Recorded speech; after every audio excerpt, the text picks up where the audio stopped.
রাজ্য সরকার যখন এই ভাতা দেওয়ার সিদ্ধান্ত গ্রহণ করে সেই মুহূর্তে এই ভাতা দেওয়ার প্রক্রিয়া নিয়ে অনেকের মনেই প্রশ্ন জেগেছিল।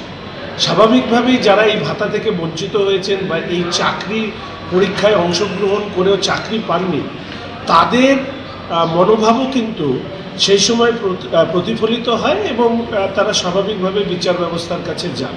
এখানে একদিকে সহানুভূতি মানবিকতার প্রশ্ন আছে, আরেকদিকে এই রাজ্যের সরকার দুর্নীতিকে যেভাবে উৎসাহিত করেছে সেই জায়গায় দাঁড়িয়ে এই ধরনের রায় রাজ্যের সরকারের গালে আরেকটি চপটাঘাত বলেই আমি বলি। চিহ্নিত অযোগ্যদের থেকে যেখানে বেতন ফেরানোর নির্দেশ দিয়েছিল সর্বোচ্চ আদালত, সেখানে ভাতা দিয়ে দুর্নীতিকে প্রশ্রয় দিচ্ছে রাজ্য সরকার। এই ভাতা কিসের ভিত্তিতে দেওয়া হবে, কি কারণে ঘরে বসে এরা সাধারণ মানুষের জনগণের করের টাকায় এই ভাতা পাবেন? আপাতত অন্তর্বর্তী স্থগিতাদেশ জারি করেছে কলকাতা হাইকোর্ট 26শে সেপ্টেম্বর পর্যন্ত, যা বলবৎ থাকবে।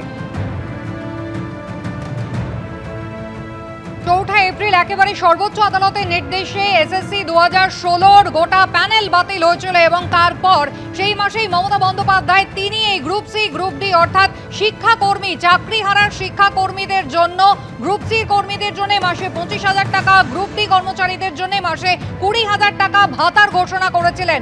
রাজ্য সরকারের এই নির্দেশিকার ওপরে অন্তর্বর্তী স্থগিতাদেশ দিল কলকাতা হাইকোর্ট। অযোগ্য চিহ্নিত যাদেরকে করা হয়েছিল তাদের কাছ থেকে বেতন ফেরত নিতে হবে, এমনটাই সর্বোচ্চ আদালতের নির্দেশ ছিল। সেই বেতন ফেরত নেওয়ার বদলে তাদেরকে আর্থিক সংস্থান, আর্থিক সাহায্য করা হচ্ছে জনগণের করের টাকায়। আজ এই প্রশ্নই করে কলকাতা হাইকোর্ট। একেবারে 9 তারিখে চলতি মাসের শুনানি শেষ হয়েছিল, রায়দান স্থগিত রেখেছিলেন বিচারপতি অমৃতা সিনহা। আজ জানিয়ে দেওয়া হলো আগামী 26শে সেপ্টেম্বর পর্যন্ত কলকাতা হাইকোর্ট রাজ্য সরকারের এই ভাতা দেওয়ার যে নির্দেশিকা তার উপরে অন্তর্বর্তী স্থগিতাদেশ জারি করলো। আইনজীবী ফেরদৌস শামীম কি জানালেন দেখুন। মহামান্য বিচারপতি অমৃতা সিনহা রাজ্য সরকার যে গ্রুপ সি এবং গ্রুপ ডি কর্মচারীদের যে ভাতা ইন্টারিম রিলিফ হিসেবে দিতে চেয়েছিলেন সেটি অন্তর্বর্তীকালীন স্থগিতাদেশ দিয়েছেন এবং 26শে সেপ্টেম্বর পর্যন্ত সেই স্থগিতাদেশ দিয়েছেন।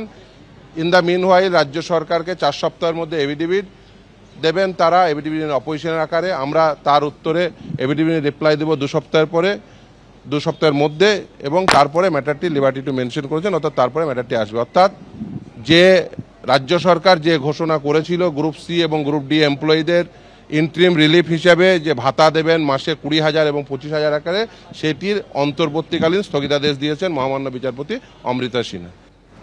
চাকরিহারা শিক্ষাকর্মীদের ভাতা মামলায় ফের ধাক্কা কলকাতা হাইকোর্টে। রাজ্য সরকারের যে 25,000 টাকা গ্রুপ সি কর্মচারীদের মাসিক এবং 20,000 টাকা গ্রুপ ডি কর্মচারীদের মাসিক দেওয়ার সিদ্ধান্ত রাজ্য সরকার নিয়েছিল, সেই নির্দেশিকার ওপরে অন্তর্বর্তী স্থগিতাদেশ জারি করল কলকাতা হাইকোর্ট। আগামী 26শে সেপ্টেম্বর পর্যন্ত বা তার পরবর্তী সময়ের নির্দেশ না আসা পর্যন্ত এই নির্দেশিকাই বলবৎ থাকবে, এই স্থগিতাদেশ বলবৎ থাকবে, এমনটাই জানিয়েছে কলকাতা হাইকোর্ট।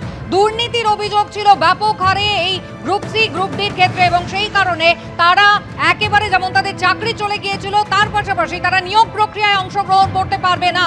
সর্বোচ্চ আদালতের এই নির্দেশ ছিল চিহ্নিত অযোগ্যদের থেকে বেতন ফেরত নিতে হবে, তার পরিবর্তে কি কারণে জনগণের করের টাকায় সরকার এদের ভাতা দেবে, সেই কারণে আপাতত এদের কোনো ভাতা দেওয়া হবে না। আগামী 26শে সেপ্টেম্বর পর্যন্ত ভাতা দেওয়া নিয়ে রাজ্য সরকারের নির্দেশিকার উপরে অন্তর্বর্তী স্থগিতাদেশ দিল কলকাতা হাইকোর্ট। স্বস্তি পাচ্ছেন না চাকরিহারা গ্রুপ সি গ্রুপ ডি কর্মচারীরা। রাজ্য সরকারের পক্ষ থেকে যে সিদ্ধান্ত নেওয়া হয়েছিল মাসিক ভাতা দেওয়ার, সেই সিদ্ধান্তের উপরে অন্তর্বর্তী স্থগিতাদেশ জারি করল কলকাতা হাইকোর্ট। আগামী 26শে সেপ্টেম্বর পর্যন্ত এই স্থগিতাদেশ বলবৎ থাকবে।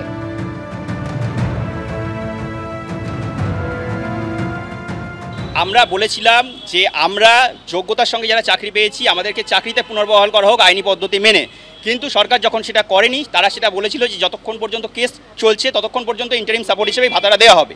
আমরা সেখানেও বলেছিলাম শুধুমাত্র যোগ্যদেরকেই ভাতাটা দেওয়া, কারণ যখনই অযোগ্যদেরকেও দেবেন, যখনই যোগ্য অযোগ্য মিশিয়ে দেবেন, তখনই সেখানে সেটা চ্যালেঞ্জের মুখে পড়বে এবং সেটা খারিজ হবে। তাই আমাদের আবারও অনুরোধ করছি যে পরবর্তীতে যদি অন্য কোনো রকম স্টেপ নেওয়া হয়, সেটা যেন শুধুমাত্র যোগ্য শিক্ষাকর্মীদের জন্য নেওয়া হয়।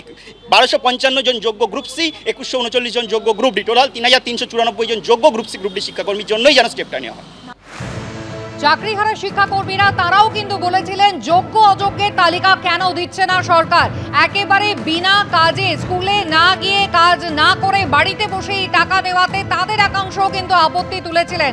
আর আজকে কলকাতা হাইকোর্ট স্পষ্ট জানিয়ে দিল চাকরিহারা শিক্ষাকর্মী যাদেরকে ভাতা দেওয়ার সিদ্ধান্ত নিয়েছিল রাজ্য সরকার, সেই নির্দেশিকার উপরে অন্তর্বর্তী স্থগিতাদেশ জারি করা হলো আগামী 26শে সেপ্টেম্বর পর্যন্ত।